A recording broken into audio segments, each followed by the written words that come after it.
I feel good. I feel good today. I don't know if my meds are balanced. I skipped a couple days on accident. I put them up in the cabinet and then I just forget to take them. So that could be part of my downswing the last few days. Not monetarily, not in the terms of the dollar, but in the terms of the green means go mood. I feel good. I don't know what's in the air. I think there was a ton of value on the slate today. I'm excited. This is like the first day I'm hitting record and I'm pumped. I was so pumped. I'm skipping this. You know why I'm skipping this? Because I am sharp. Because I do have an edge. Not really. But let's lock in. It's Sunday. Some of you have work tomorrow, right? And I have the luck and the privilege of being able to create content. And that's awesome. And I need to shake off the sadness. Yesterday, we cashed a few bets, only lost 0.28 units, which we can live with. Aaron Nola, he had 8 Ks. We should have laddered. Maybe we should have ran it up. Looked great yesterday, so I feel good about that. Kyle Isbell cashes the 14-1. Manny Machado, the 430. Freddie Freeman, the 600. And Luis Rengifo, over 1.5 hits, runs, RBIs at 130. It did get matched on Novig. Thank you if you took the other side, but also I'm sorry if you took the other side.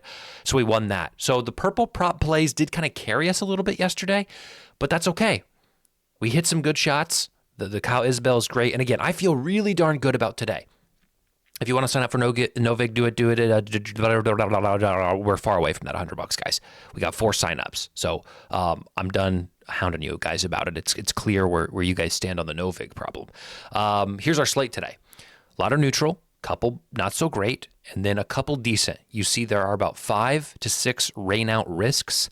And I don't know what it was with the board today, with the odds today. It was good. I found a ton of value today. And again, I'm excited. So we'll start with this game in Cincinnati. Now look, guys, I went back to my roots. I took a deep breath and I just felt. I felt plays. I didn't think, okay, you got to restrict, you got to lean back here, you got to push in there. I just played the game. I tried to channel the days when we were winning. What was I doing then? How did I feel? And that's what I did today. So Matt McClain, we'll start with a green, 680. Ellie De La Cruz, 650. Tyler Stevenson, 500. Novelli Marte, 700. I still don't think I'm saying that right. Spencer Steer, 6-1. And Blake Dunn, 12-1. I get it. That's 6 Cincinnati Reds, a team that is hot or cold. A team that I have actually lost the most money on betting home runs.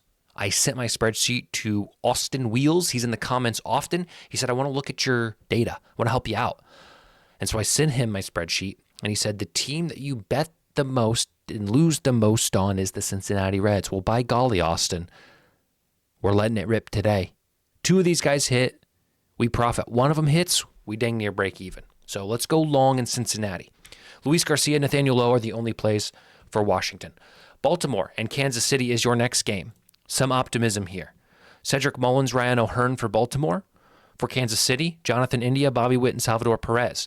It's not going to be an official play, but if you're curious, go look at Kyle Gibson, Baltimore's pitcher today. Remember, Kyle Gibson is the one who got absolutely mashed by the Yankees about a week ago, where he gave up 4 home runs to the first 5 batters.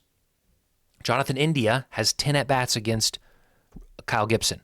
3 home runs and 10 at-bats. And a handful of, I don't know if he has any other hits, but the point is he sees Kyle Gibson's stuff well. Not saying he's going to hit a home run. I like the number at 750 with the conditions and with the matchup. But India's been pretty cold this year. I don't even know if he has 1. If he has 1, he only has 1. But his hits, runs, RBIs may be worth it. Maybe him to get a hit if you build those type of parlays, bases. Just anything Jonathan India today I think is a good spot to be. Philadelphia and Pittsburgh. I'm skipping this game in Boston. I think Garrett Crochet comes out and gets it together. He's looked a little suspect, and the Boston prices were just a little too steep for me. San Diego and Pittsburgh is also a skip. I didn't like anything in this game. Yes, I did. Wait, the thing got out of order. Sometimes this gets out of order. Okay, so we'll hop down here. Just Xander Bogaerts is the only thing I have at 680. Only play I have for that game. Sorry, sometimes these jump around from the time I make the video to the time I make the video. LA and Atlanta. This is your night game, and I'm a little disappointed. The home runs in this series have been down for what I think they should be. Now, we did hit Freddie Freeman last night, but the Atlanta bats have kind of stunk it up. I've got a couple plays. Oh, wait, no, I'm moving on down here. Okay, I'm all over the place. Relax. Where ballpark power, you're switching it up on me. You're mixing it up. Where's the game I'm looking for? What? What game am I looking for? Do I need to restart the video? Philadelphia and Arizona. Where's Philadelphia and Arizona on here? Am I blind? Oh, it's all the way up here. I skipped it early. Philadelphia and Arizona. I'm a fool. I don't think ballpark power did anything wrong. I think I just mixed it up. This game, optimistic again. This series has seen some home runs. Nick Castellanos, Weston Wilson, and Edmund Sosa. Yesterday, somebody said, I will give you credit. You pick guys that nobody else on the internet picks. I pick where I see value. And I think all three of these guys have value today. And they are not typically names that you hear. But I like them. The only issue is I took them on FanDuel, which means there is a risk that they don't start and they pinch hit and we lose. I still liked it. I think they'll be in the lineup. But if you're cautious, if you want to be extra cautious there, just don't play it at all until you get the lineups. For Arizona, I have two guys, Lordy Scurriel and Perdomo. Here's the thing, guys. Perdomo has, I believe, 4 or 5 home runs on the year. No guy with 4 or 5 home runs should have odds of 15-1. There are guys who will have 4 to 5 home runs all season, and they'll be priced at about that number. This is strictly a park conditions and number play.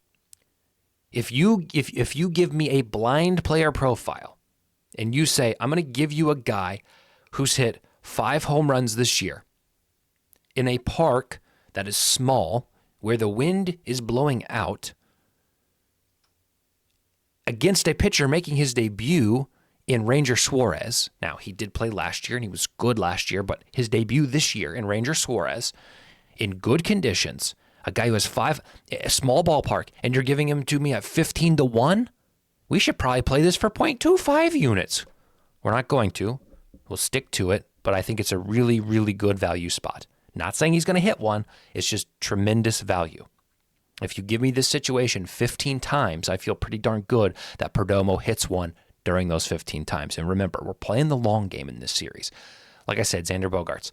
LA and Atlanta, home runs have been down, yada, yada. Hernandez and Freeman are the only plays for LA. 550 and 500 prices, a little bit steep on some of these Dodger bats. For Atlanta, Ozuna, 540, great price on ProfitX. Olsen, 6-1. We're going to skip Nick Allen for a second because that looks like a typo. It's not. Michael Harris at 8-1. Okay, Nick Allen. This is crazy, is what it is. 30-1. When is the last time you've seen a guy 30-1 to hit a home run? Probably never. Now, Nick Allen, we'll rewind. Two years ago, he was in Oakland. He hit 4 home runs in 100 games.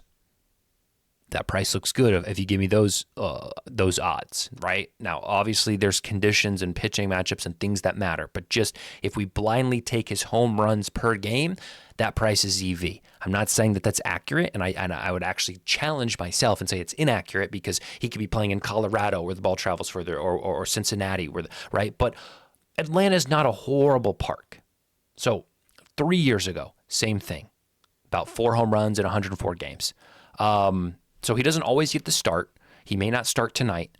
I don't think he'll pitch hit even if he doesn't start, but we'll see. It's a half of a tenth of a unit. It's 0.05 units on him because I think let's hit a 30-1 on a home run guy. I mean, imagine we victory lap that on Twitter. Imagine what people will say about green means. I'm not going to do that. I don't believe in that. I don't believe in victory lapping wins on Twitter unless you're exclusively sharing before, which we are, but I still don't think it's good for the gambling community to boast about wins. I think I have a lot of theories about it. Maybe it's a standalone video. Michael Harris 8-1, like I said. Okay, Oakland and Miami. Been off of this game for most of this series, but JP Sears had a good outing last time, but I think he's very hittable. And, the balls are flying out of this park as of late, so I'm okay to dip my toes in. Urias hit one yesterday, 8:30. I like him again. Butler at 6-1 I like, and Tyler Soderstrom at 575 is good. For Miami, typically not a team I play. But today, against JP Sears, I think we could see some action. Eric Wagaman, 680, a guy who steps up to hit the long ball. He's a green play. Him and Matt McClain are very similar in their style of baseball, and they're both at 680. Connor Norby at a 680 as well. These are weird prices from FanDuel. It's almost like they got lazy and just said, hey, give the Miami guys 680. You know why? Because Dane Myers is also 680. So we're taking 3 right-handers against the lefty and JP Sears, who has historically this season not looked great. One of them hits a home run, we're good. Those are the 3 plays. Chicago and Milwaukee. Are the Cubs for real? Somebody let me know. Because this has been a franchise historically that's just kind of been laughed at. And I think they're here to play. It doesn't matter who comes out and pitches. It doesn't matter for either. They put up runs and they win games. So they're pitching Imanaga today. Milwaukee's pitching Peralta today. And I only have 2 plays, 1 for each team. Connor Durbin, I believe is his name now that I say Connor. It doesn't sound quite right. I'm not going to double check, but I think it's Connor Durbin. But now I don't know. He's been a minor league guy. That's why I don't know. And Michael Busch. I think Durbin's matchup against Imanaga is good. Now, I'm going to give you another play. And it's the only purple prop play that you see on the list today. It's a 750. We're going to keep it like it's a home run because it's about the price of a home run. And it's a stolen base. This is a guy in the minor leagues who was swiping a bag at a crazy clip. I mean, 50% of his games in the minors, he was swiping a bag. Now, I don't love the lefty matchup for stealing. If you think about how pitchers stand, right? A lefty is going to face first base. So that lessens guys' leadoff and ultimate steal potential, right? If a guy's right-handed, he has his back to the base, so they can come off the bag a little more. However, I think the value is still too good. If it's 4-1, I don't play it. At 750, I really like this guy who's been a minor league guy to steal a base. But I also like him to hit a home run. Why not parlay him? Don't do that. That would be nuts. I believe it is 100-1 or the odds. I looked. I put a free bet on it. Don't do it. And then for the game in Texas, still not too convinced in these Texas bats. I've been playing them, and it's been no luck, and they just haven't hit a lot of home runs this year. So I'm laying off of Texas for a little bit until they can figure it out or leave their own stadium. I don't know if they're better on the road. I don't know what it is. I'm going with Rowdy Tellez. He is facing Jacob deGrom, who hasn't looked like prime Jacob deGrom. So that's what we're riding with only for that game. Cleveland and Toronto. Toronto kind of the same with Texas in that they just aren't hitting the ball. San Francisco game I'm skipping. I typically will. And Bowden Francis is pitching. Daniel Schneemann hit 2 home runs yesterday, including like a walk-off grand slam. Now, again, I don't know if you want to do the research on players who go back-to-back and how much that matters, but if you're giving me a guy who clearly sees the park well, that matters. If you're giving me a guy who has confidence swinging the bat, that matters. And you're giving him to me at 7-1 after he just hit 2, I'll take that.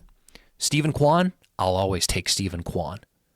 It's a good matchup against Bowden Francis, and at 1050, I'll be fine playing it. LA and Detroit, this series had been good up until last night. I think they hit a few late, but nobody I had. But today that changes. We're going to have some optimism. Gleyber Torres, Spencer Torkelson are the only plays. Don't like anybody on the Angels today. And then there is a doubleheader. I'm skipping this game in Chicago. Lance McCullers is pitching, and I think Houston should dominate. I don't like any of the Houston bats versus Chicago's pitcher, so just staying off of that game. This game in St. Louis is a little chilly, but the wind is going to help lefties. It's a big park, but I am going to take a few lefties for this first game at 1 o'clock. And it will be Lars Nootbaar at 680, Brendan Donovan at 9-1, Francisco Lindor at 630, Brandon Nimmo at 800, and Jesse Winker at 870. If one of those 5 hit a home run, we profit. And when 3 of them hit home runs, we feel good. Our round robin today, before I totally lay off the round robins, what I'm going to do is just going to go to nicknames. I think maybe that's the play. Typing in their standard official first and last, it's not working. Let's throw some nicknames on here, and maybe we can launch one. I probably shouldn't. I'm glad that was not in the camera. I look like Elon Musk at the inauguration. I look like 1940s Germany. I'm going to stop immediately. Bobby Witt Jr., Eric Wagaman, otherwise known as Wags, Nick Castellanos, otherwise known as Cast, Michael Bush, otherwise known as Bush, and Matt McClain. It took me a second. That's not Manny Machado. That's not Matt Mervis. That's not Miles Mastromboni. That is Matt McClain of the Cincinnati Reds. Now, if you don't watch this video and you just see it on Twitter, you're not going to know the secrets. The round robin. I feel darn good. Here's some leans before we wrap it up. Thank you guys for spending your Sunday with me. Boston -1.5 at -110. I think, again, like I said, Garrett Crochet gets it done, and I think these Minnesota Bats are tired. And then the New York-Tampa Bay game, you notice I didn't play anything from that game. I like the pitching a lot in this one, and I don't think it's a good spot for runs today. So under 9 at -120. These are leans. I am likely not going to play them for any set amount of units. I may, if I have a promotion on a certain book, throw it in as a leg of a parlay boost or bet it as a live wager with my live bet profits on DraftKings, something, right? These are just ideas. These are not something I'm officially tracking. So appreciate you all. Today's the day. I felt bad the other day and we performed poorly. So maybe if I feel good and I don't control it, it's just in the air. Okay, I'm done. Enough of this. Love you guys. We'll see you tomorrow.